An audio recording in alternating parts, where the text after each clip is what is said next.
제가 존경하는 설교자 중에 한 분이 척 스윈돌 목사님이라고 하는 분이십니다.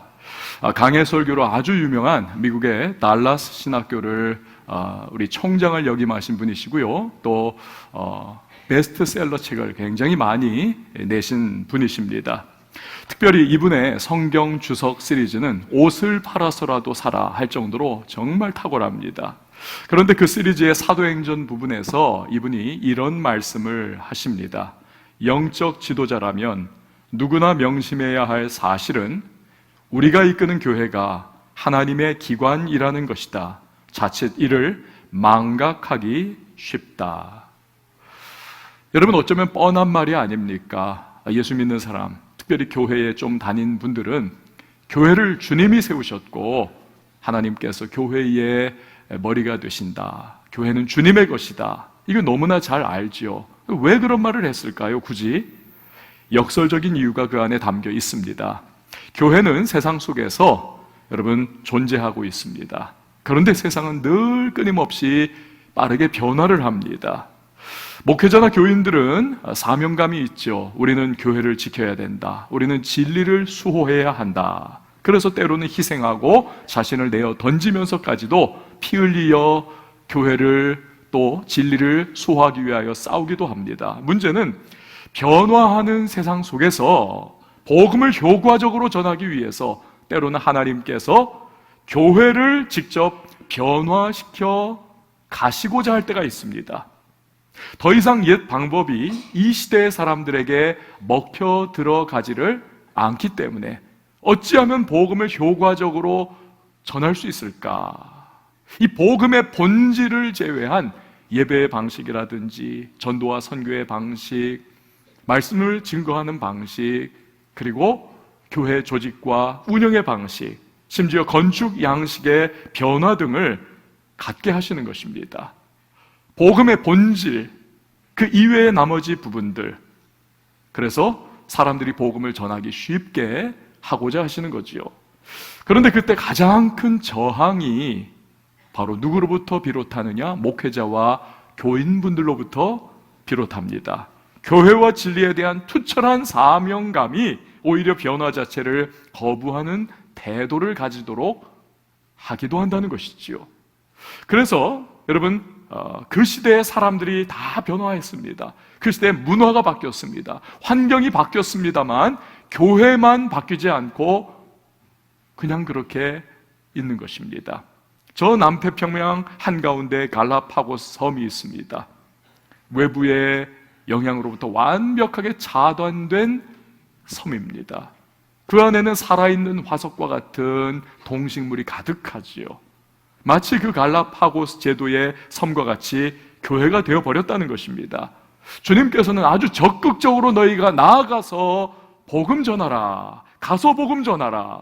그런데 교회가 주변 세상에 전혀 영향을 끼치지 못하고 자기들끼리 모여서 여기가 좋사오니 결국 교회는 영향력을 상실합니다. 과거에 좋았던 시절만을 회상하면서 왕년에 좋았었는데 결국 점점 축소되다 소멸해버리고 마는 것이지요. 그래서 앞에서 척 스윈돌 목사님이 말한 우리가 이끄는 교회가 하나님의 기관이라는 것을 망각하지 않는 것이 굉장히 중요합니다. 그럴 때 하나님께서 이끄시는 대로 나아갈 수 있고, 그럴 때 복음을 이 현실 사회 속에서, 시대 속에서 이 시대의 사람들에게 적실성 있게 전할 수가 있는 것입니다.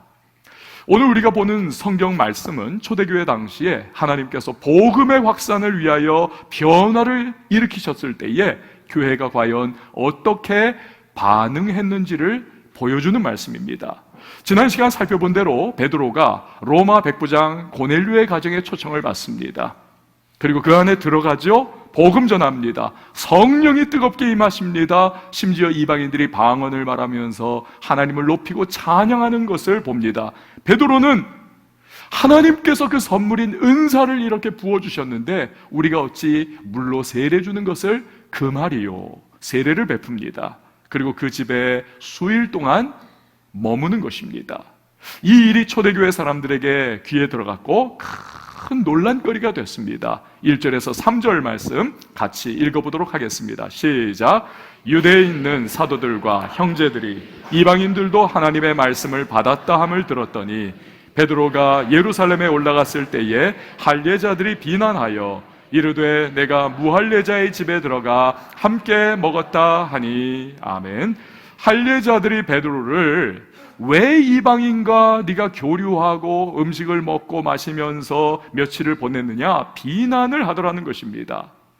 사도행전의 기록자인 누가는 그 비난자들을 일컬어서 사도들과 교인들이었다라고 말하지 않고 할례자들이라고 특별하게 기록을 하고 있습니다. 무슨 의미입니까? 그들은 이원론적으로 세상을 바라보더라는 겁니다. 할례자가 있고 무할례자가 있다. 유대인이고 이방인이 있다.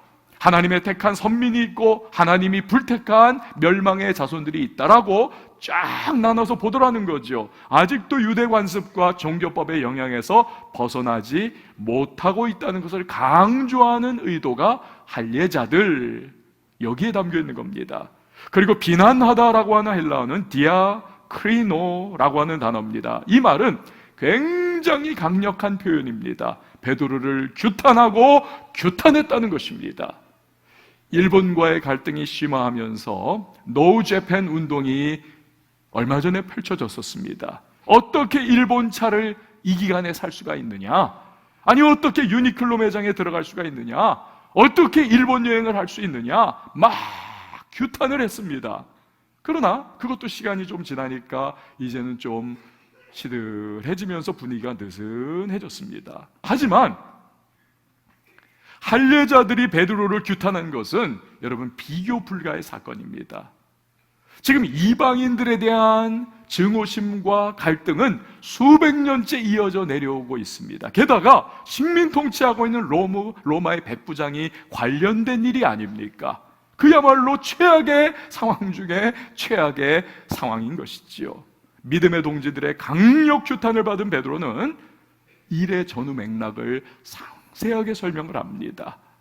자신이 옥상에서 기도하고 있었다는 것, 그때 환상을 보았다는 것, 고넬료가 보낸 사람들이 찾아왔다는 것, 성령께서 그 앞서서 누가 찾아오면 의심하지 말고 따라가라는 것, 고넬료의 가정에 들어가서 복음을 전했더니 그들에게 성령이 충만하게 임했고 그들이 방언을 말하며 그들이 하나님을 찬양하기에 세례를 줬다는 겁니다. 이게 4절에서 15절까지의 내용입니다. 그리고 베드로가 가장 중요한 말로서 쐐기를 박습니다. 16절에서 17절 말씀입니다. 같이 봅니다. 시작.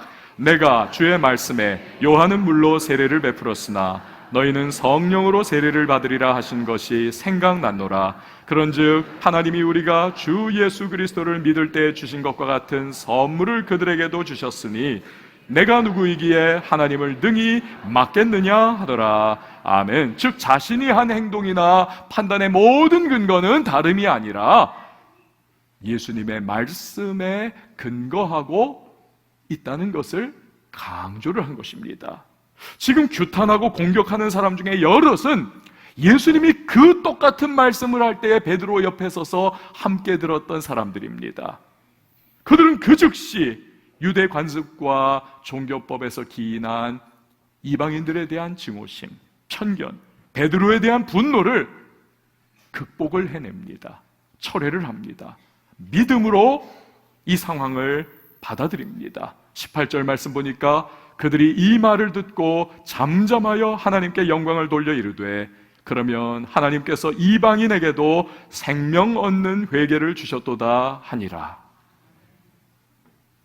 영화로도 유명한 타이타닉호, 그 당시에 세계에서 가장 호화로운 유람선이었습니다. 빙산의 옆이 탁 부딪혀가지고 찢겨나가지요. 침몰했습니다.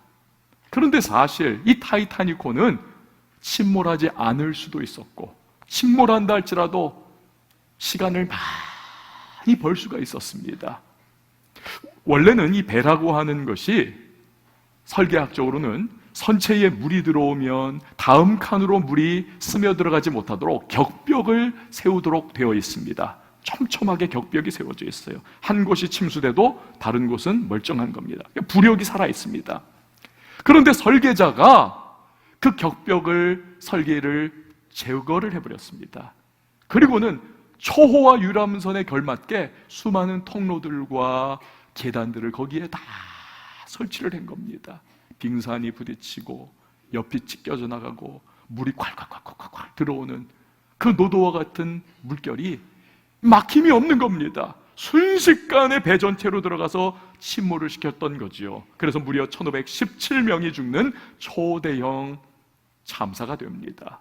여러분, 이처럼 별로 큰 의미가 없는 것 같았지만 나중에 너무나 큰 문제를 유발하는 일들이 있습니다. 오늘 본문에 나오는 상황이 바로 그런 상황입니다. 초대교회 성도들이 이방인 구원이라고 하는 변화를 공식적으로 받아들인 이 일이 너무나 중요한 겁니다. 왜냐하면 만약에 그들이 이방인에 대한 거부감을 끝끝내 뛰어넘지 못했다, 그래서 베드로의 말을 받아들이지 않았다, 이방인을 끝까지 거부한다 쳐보십시오. 그 순간에는 미처 깨닫지 못했겠지만 두 가지의 큰 문제에 봉착하는 겁니다. 첫 번째는 예수님께서 사도행전 1장 8절에서 명하신 오직 성령이 너희에게 임하시고 너희가 권능을 받아 예루살렘과 온 유대와 사마리아와 땅끝까지 이르러 내 복음을 전하리라 하신 주님의 말씀. 그들은 의도하지 않게 이 막중한 사명을 그들은 버릴 수밖에 없는 것입니다. 방해하는 거지요. 여러분, 땅끝이라고 하는 장소는 어느 추상적인 공간, 관념적인 공간이 결코 아닙니다. 땅끝은 바로 이방인입니다. 그리고 이방인들이 살고 있는 세상을 의미합니다. 스데반의 순교로 흩어진 성도들이 헬라인, 즉 이방인들에게 말씀을 전해서 21절 말씀을 보니까 주의 손이 그들과 함께 하심에 수많은 사람들이 믿고 주께 돌아오더라 기록을 했습니다. 이처럼 여기저기에서 이미 이방인의 구원의 역사가 들불이 확 번져나가듯이 일어나고 있습니다. 그런데 정작 복음의 발화점인 예루살렘에 있는 초대교회가 편견을 고수하면서 그 흐름에 올라타지 못한다면 온 세상 모든 민족을 위하여 십자가를 지신 주님께 불충의 죄를 범하는 것이 아니고 무엇이겠습니까? 두 번째로 28절 이하를 보면 큰 흉년이 됩니다. 그래서 예루살렘 교회 사람들이 핍절합니다. 이미 그 당시 팔레스타인 지역은 로마의 통치하에 식민지배의 고통을 겪고 있잖아요. 원래 어려워요. 그런데 큰 흉년까지 드니 이건 굶어 죽는 것이 그냥 딱 앞에 놓여있는 운명입니다. 그때 그 소식을 들은 최초의 이방인 교회인 안디옥 교회가 힘껏 구제헌금을 마련하여 보내는 것입니다. 고린도후서 8장 말씀을 보면 그 이후에도 초대교회가 또 어려움을 겪습니다. 그때 사도 바울이 고린도 교회 교인들에게 편지를 쓰죠. 고린도 교인들아, 너희가 과거에 초대교회 예루살렘 교회로부터 큰 도움 받지 않았느냐? 이제는 너희가 그들을 도와줄 때가 아니고 언제겠느냐? 여러분, 이것은 갈라디아 3장 28절에서 너희는 유대인이나 헬라인이나 종이나 자유자나 남자나 여자나 다 그리스도 예수 안에서 하나라고 말씀하신 교회가 하나임을 보여준 아주 중요한 일인 것입니다. 만약에 초대교회가 이방인과의 교류를 끝내 거부를 했다면 자기들 어려웠을 때에 현실적 도움도 얻지 못했을 것이고, 주님을 머리로 섬기는 온 헬라와 유대와 이방의 모든 교회들은 하나라고 하는 이 신학적인 중요한 명제, 이 부분을 깨닫지 못하는 결과를 초래했을 겁니다. 그러나 베드로를 통해서 주신 주님의 말씀을 받아들임으로써 초대교회는 사명도 순종할 수 있었고 교회의 하나됨으로 인한 큰 유익도 누릴 수가 있었던 것입니다. 할렐루야. 여러분, 우리를 한번 생각해 보십시오.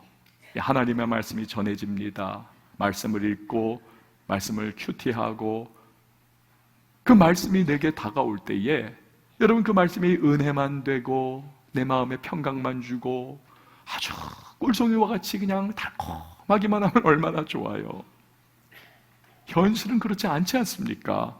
때로는 말씀이 나의 고정관념을 뒤집어 엎으려고 할 때가 있습니다. 때로 하나님의 말씀이 들어올 때 내가 가지고 있는 편견이 뿌리가 뽑히려고 하는 그 찰나를 경험할 때도 있습니다.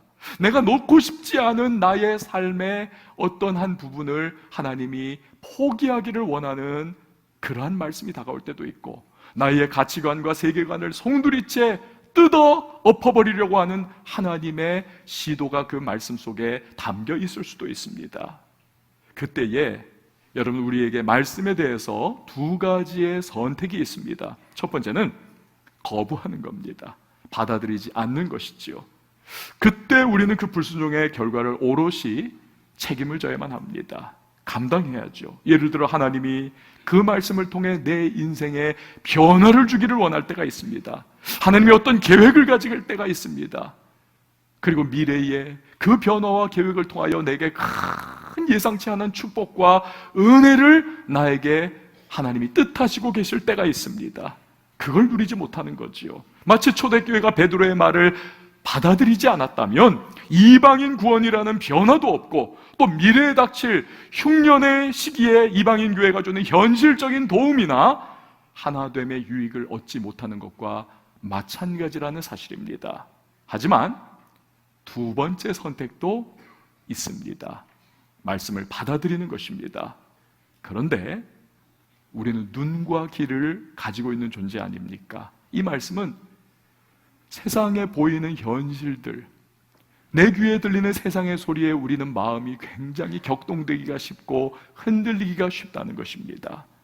이런 상황이 우리로 하여금 내 삶의 변화를 계획하시고 변화를 일으키고자 하시는 하나님의 말씀을 받아들이는 것에 두려움 갖게 하고 고민에 빠지도록 하는 것입니다. 그래서 말씀을 받아들이는 데 있어서 너무나 중요한, 너무나 필요한 사실이 하나가 있습니다. 그것이 무엇인가 하면 하나님이 어떤 분이시냐에 대한 확신을 내 안에 가지는 것이 반드시 필요합니다. 며칠 전에 아내와 차를 타고 가다가 이런저런 얘기를 나눴습니다. 아이들 얘기를 나누고 교회 얘기를 하고 사역 얘기를 하고, 그렇게 이렇게 쭉 하다가 제 아내 얘기를 듣는데 쭉 들어보니까 아내의 생각이나 그 마음 씀씀이가 참 귀하게 여겨지더라고요. 그래서 제가 툭 말을 던졌습니다. 야, 참 우리 애들은 참 복도 많아. 그랬더니 제 아내가 왜 그러냐는 겁니다. 제가 대답했죠. 아, 당신 같은 사람을 엄마로 뒀으니 얼마나 우리 애들이 복돼. 좋아하더라고요. 제가 진심으로 한 말입니다. 진짜 진심으로. 심리학자들은 말을 합니다. 어려운 환경이지만 그래도 구김살 없이 잘 자라난 아이들을 보면 예외할 것 없이 그 아이들을 끊임없이 지지해주고 용납해주고 받아주고 힘을 실어준 엄마라든지 형이라든지 누나라든지 아빠라든지 주변의 멘토라든지 누군가가 반드시 있었다는 것입니다. 반드시. 여러분, 이건 아이들만의 문제가 아닙니다. 성인 남녀도 마찬가지라는 것입니다. 성격적으로 문제가 있는 남자나 여자도 동일하다는 거예요. 그들은 말을 합니다. 성격장애 환자들은 배우자 잘 만나면 낫는다. 이게 심리학자들의 말입니다. 저는 이 말들이 정말 옳다라고 생각을 합니다. 저희 아이들이나 저나 모두 사실은 제 아내 때문에 이만큼 산다. 우린 다 그렇게 생각하고 있습니다. 저희 아이들도 사춘기 이럴 때 얼마나 속을 썩였는지 모릅니다. 그러니까 아빠는 그걸 견디지 못해요. 아빠는 그냥 너무 화가 나가지고 막 먹던 사발면 애한테 막 집어던진 적도 있고, 여러분 제가 그런 사람이에요. 그런 말 하지 말아야 되는데, 하여튼 저도 한 성격 했기 때문에 막 그랬던 사람입니다. 아빠는 욱하는 거예요. 근데 엄마는 그걸 견뎌냅니다. 눈물을 막 쏟으면서 얼마나 기도를 정말 많이 했는지 몰라요. 새 아이를 키우다 보니까 진짜 눈물 마를 날이 제 아내에게는 없었습니다. 기도하고 용납하고 끌어안아주고 함께 가다 보니까 아이들이 하나 변화가 되고 정상 궤도에 서면서 이 아이들이 정말 멋진 청년들이 되더라고요. 아이들만이 아니라 남편인 저도 마찬가지입니다. 여러분, 제가 성격이 좋을 것 같습니까? 어떨 것 같습니까? 별로 안 좋습니다. 제가 정말 제 아내한테 성질도 너무 많이 부렸고 화도 굉장히 많이 냈었고, 지금 생각해보면 진짜 어처구니 없이 억지 주장했던 적도 굉장히 많습니다. 만약에 그때 제 아내가 나는 입 없냐? 이러면서 그냥 달라붙었으면 그냥 치고받고 하면서 우리 못 살았을 거예요. 그런데 제 아내는 그걸 다 용납하며 받아주면서 인내하면서 그래, 내가 널 키우겠다, 이런 마음으로 그 덕에 제가 이만큼 변화돼서 그래도 사람 노릇하는 겁니다. 그러면서 사람 보는 눈, 세상을 보는 눈이 그나마 조금 넓어졌어요. 그래서 이제는 저나 아이들이나 제 아내가 하는 말이라면 무조건 그냥 다 받아들입니다. Yes sir! 하면서 다 받아들여요. 이 중에서 또 어떤 분들은 생각할지 모르죠. 그 아내, 마누라 얘기하면 저 팔불출이라던데, 저는 팔불출 돼도 좋아요. 겪어보고 대해봐서 신뢰가 되니까 그가 하는 말이 다 받아들여지는 겁니다. 여러분, 그러면 하나님은 어떤 분이십니까? 죽을 죄인인 우리에게 예수님을 보내주셨고 십자가의 놀라운 은혜와 사랑을 우리에게 쏟아부어 주셨습니다. 그 사랑이 우리를 살렸고 그 사랑이 죄의 권세로부터 우리를 해방하여 하나님의 나라에 하나님의 백성이 되게, 하나님의 자녀가 되게 하셨습니다. 여러분, 이것이 복음이 아니고 무엇이겠습니까? 그 끊을 수 없는 사랑. 물론 우리는 때로는 연약하고 우리는 유혹받아 넘어지기도 합니다. 그러나 하나님이 우리를 포기하지 아니하시고 그때마다 다시 한번 우리에게 힘 주시고 용기 주시고 격려하시고 등 두드려 주면서 새로운 기회를 주십니다. 그래서 여기까지 온 것이 아닙니까? 그 은혜와 사랑을 경험했기 때문에, 그 복음을 우리가 막 받기 때문에 오늘 이 자리에서 우리는 하나님을 경배하고 예배하는 줄 믿습니다. 앞에서도 말씀드렸던 삶을 변화시키고 무언가 새 일을 행하려고 주시는 하나님의 말씀 받아들이는 것이 때로는 두렵습니다. 그렇게 결국 하나님이 내게 베푸신 은혜와 사랑, 즉 복음을 체험하고 그 복음을 확신하는 사람이 말씀을 받아들일 수 있는 것이고, 그 복음 가운데 말씀을 받아들여 변화받는 사람이 말씀 속에 담긴 은혜와 축복을 누리는 줄 믿으시기를 바랍니다. 이런 말 있죠. 모든 길은 로마로 통한다. 모든 길은 방사형으로 전 세계로 닦아놓은 그 길, 그 중심은 로마였습니다. 그래서 세상 그 어디에서도 역으로 그 길을 따라만 가면 결국은 제국의 수도 로마를 만나는 것입니다. 사랑하는 성도 여러분, 혹시 말씀을 내 삶에 받아들이거나 지금 순종하지 못하고 계십니까? 주님이 그 말씀 안에 담아놓으신 엄청난 축복을 그래서 누리지 못하고 계십니까? 그러면서도 왜 나는 순종하지 못할까? 답답하고 영적 갈등 가운데 여러분 빠져 있으십니까? 그렇다면 다른 방법이 없습니다. 모든 길은 로마로 통하듯 다시 복음으로 돌아가는 것, 그것이 해답인 것입니다. 날 향한 하나님의 크신 사랑과 은혜를 우리가 바라보며 그 복음을 집중하며 다시 복음으로 돌아갈 때 우리는 그 하나님의 사랑을 확신하면서 선하신 하나님의 말씀 앞에 우리는 순종하여 변화의 길을 걸어갈 수가 있다는 사실입니다. 다윗을 보십시오. 밧세바와 간음죄를 저질렀습니다. 그 죄의 강렬한 유혹과 쾌락 앞에 그는 넘어지고 말았습니다. 불순종의 길을 가지요. 하나님이 주신 모든 영적 축복을 다 그는 상실을 해버립니다. 어느 날 사무엘 선지자가 찾아와 그를 책망하고 꾸짖지요. 그 순간 그가 닫혔던 영적 눈이 다시 열립니다. 변화받아 새로운 길을 걸어가고자 하는 영적 갈망이 그 안에 솟구칩니다. 그러나 마음처럼 쉽지가 않아요. 무너진 부분이 너무나 크기 때문입니다. 그때 그는 다시 복음으로 돌아갑니다. 그 사건을 기록한 시편 51편 12절에 잘 드러나고 있습니다. 주의 구원의 즐거움을 내게 회복시켜 주시고 자원하는 심령을 주사 나를 붙드소서. 주의 구원의 즐거움, 즉 복음에 대한 기쁨을 회복해 해달라고 간구하고 있는 것입니다. 그럴 때 성령께서 도우시죠. 철저하게 회개합니다. 그리고 주님의 말씀 앞에 다시 순종하며 변화의 길을 걸어가는 그를 하나님은 사용하시고 하나님은 그를 축복해 주셨던 것입니다. 여러분, 어떻게 그 모진 고난과 핍박을 받으면서도 사도 바울은 끝끝내 주님의 복음을 순종하며 전할 수 있었을까요? 역시 다시 복음으로 였기 때문입니다. 디모데전서 1장 13절에서 14절 보니까 내가 전에는 비방자요 박해자요 폭행자였으나 도리어 긍휼을 입은 것은 내가 믿지 아니할 때 알지 못하고 행하였음이라. 우리 주의 은혜가 그리스도 예수 안에 있는 믿음과 사랑과 함께 넘치도록 풍성하였도다.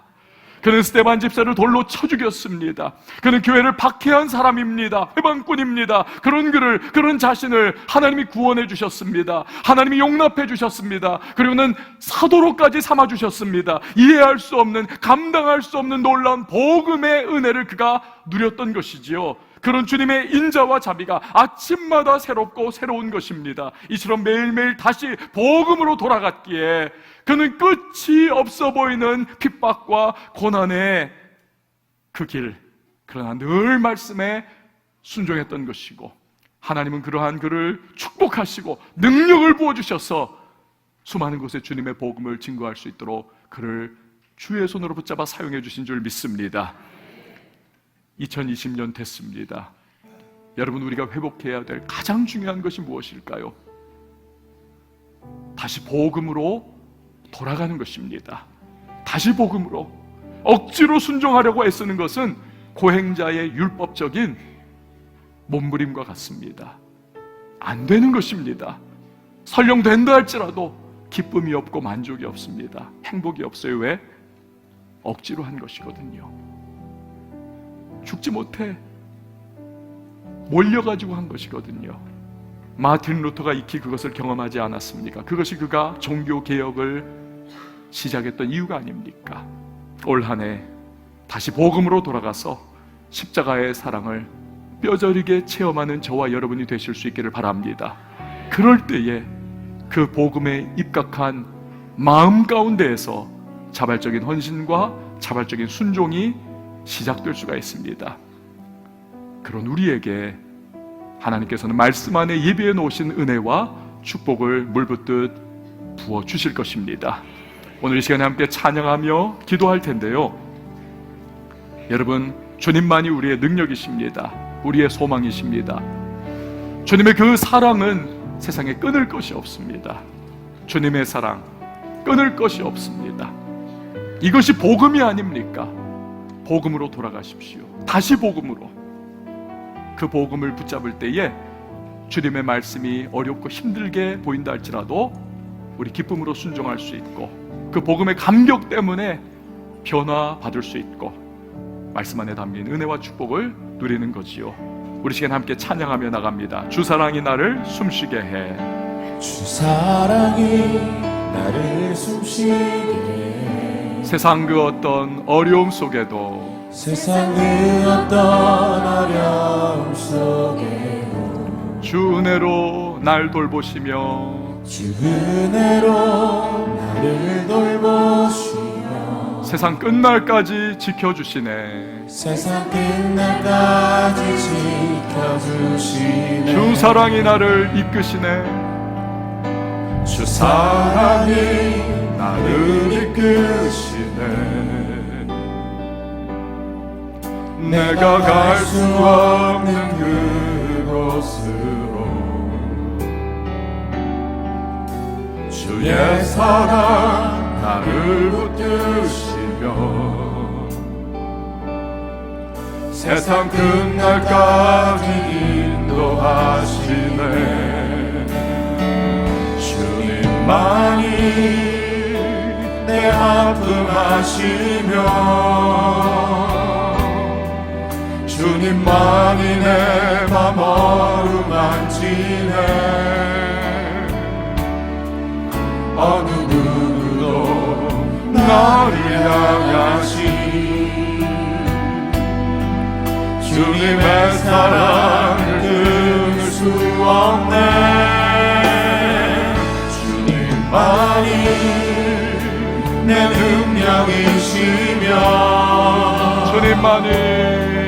주님만이 나의 구원이시네. 어느 누구도 나를 향하신 주님의 사랑을 끊을 수 없네.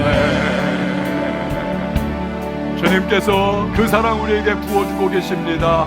그 사랑이 모든 것입니다. 그것이 바로 복음이요, 그 복음을 향해 나가는 인생길, 주의 말씀이 감사로 다가올 것입니다. 다시 한번 찬양하십시다. 주 사랑이 나를 숨쉬게 해. 주 사랑이 나를 숨쉬게 해.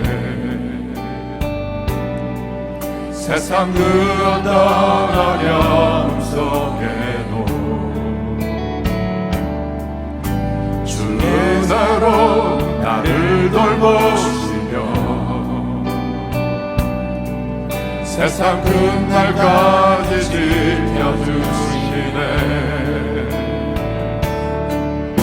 주 사랑이 나를 이끄시네. 내가 갈 수 없는 그곳으로 주의 사랑 나를 붙드시며 세상 끝날까지 인도하시네. 아멘. 주님만이 내 아픔 아시며 주님만이 내 맘 어루만지네. 어느 누구도 나를 향하신 주님의 사랑을 끊을 수 없네. 주님만이 내 능력이시며 주님만이 나의 구원이시네. 어느 누구도 나를 향하신 주님의 사랑 주님만이 내 아픔 아시며 주님만이 내 아픔 아시며 주님만이 내 맘 어루만지네. 어느 누구도 나를 향하신 주님의 사랑을 끊을 수 없네. 주님만이 내 능력이시며 주님만이 나의 구원이시네. 어느 누구도 나를 향하신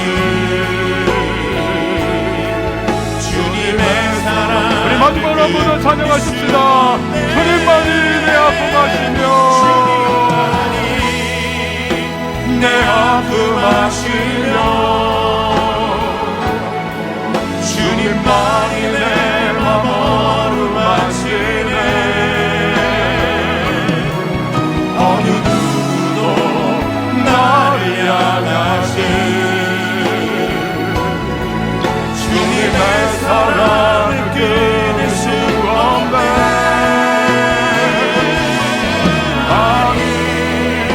내 능력이시며 주님만이 나의 구원이시네. 어느 누구도 나를 향하신 주님의 사랑을 끊을 수 없네. 사랑하는 성도 여러분, 주님의 사랑 누구도 끊을 수 없습니다. 정사도 권세도 깊은 것도 또한 하늘의 천사도 마귀들도 어떤 피조물도 그 사랑 끊을 수 없습니다. 이것이 복음입니다. 복음에 입각하여 다시 복음으로 돌아가 우리는 살아가야만 합니다. 그럴 때 주님의 말씀을 우리는 받을 수 있고 변화받을 수 있고 그 순종 가운데 담겨놓으신 하나님의 놀라운 은혜와 축복을 우리와 우리 온 교회가 누릴 수가 있는 것입니다. 다시 복음으로 주여 돌아가게 하여 주시옵소서. 이 안에를 살아가며 복음에 입각한 삶을 살며 주님의 말씀 받아 나갈 수 있도록 도와달라고 우리 다시 한번 주님의 이름을 외치고 통성으로 기도합니다.